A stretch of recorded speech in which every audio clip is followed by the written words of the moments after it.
It's your favorite slightly hood therapist. How y'all doing this Friday morning? It's the weekend. It's the weekend. So today I am coming to you to talk to you about couples. If you haven't noticed, this week there has been a theme where I've just been doing couples work this week.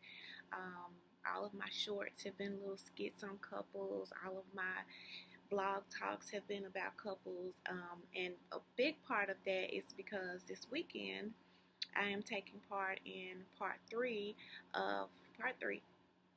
of our couples seminar, couples workshop called Can You Stand the Rain? And I'm doing that with Christina Tuckle with Center to Rise, and she's partnering with me, Dr. Narisha Futrell with Gihon Counseling, and we're doing that. But you'll hear more about that a little bit later this afternoon when I post the chat between Christina and I. But today, or this in this moment, what I'm wanting to talk about is a central theme that has been coming up in all of the therapy sessions that I've done this past week. And those therapy sessions are the couple sessions.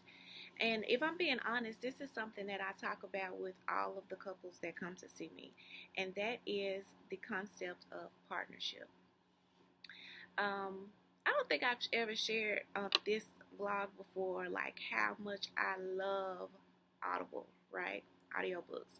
And majority of the books that I like to read, if I'm not reading true crime, is books that are written by authors from the UK. And one of the things that I've noticed in those books is that they always refer to domestic partnership relationships as partners, whether that's people who are dating or people who are married. Why that's important is that when you are in a relationship, particularly when you are in a marriage, you should be seeing the person that you are in that relationship with as your partner, anytime and always. That means that when times are good, they are your partner. When times are bad, they are your partner. You should not be seeing the person that you're sharing a life with as your adversary. When you change the lens of how you look at the person that you're in a relationship with, the person that you're in a partnership with, your communication is different. You don't say and do things that are going to be hurtful or feel irreversible, because you're thinking about this person as a part of you. They are your partner. You're not trying to compete with them. You're not trying to make them feel bad. You're not trying to guilt trip them, because partnerships work in conjunction. They have to in order to sustain.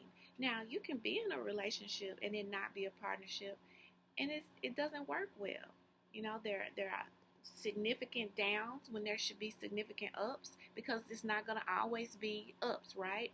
You have to take into account that partnerships have ups and downs.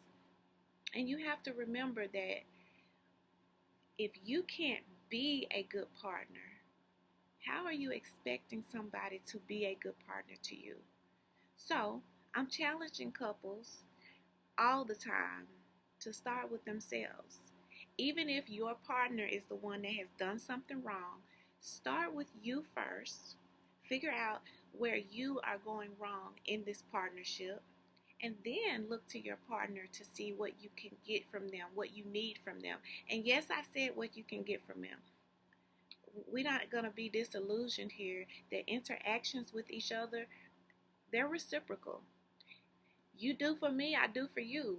And it's not just because I want something from you, but I do for you because it makes me feel good. We don't do things that don't feel good to us, right?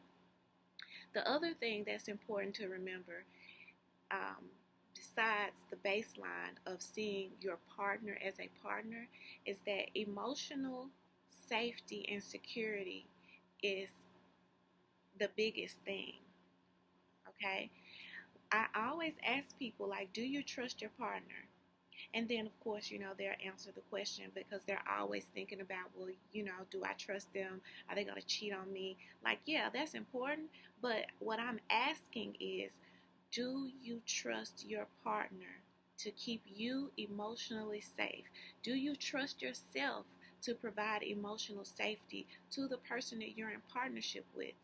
If you are providing emotional safety in a reciprocal manner, in a back and forth manner, in a cyclical manner, you guys will be okay, because there are certain things that you won't do because you don't want to damage the emotional trust that you have established with someone.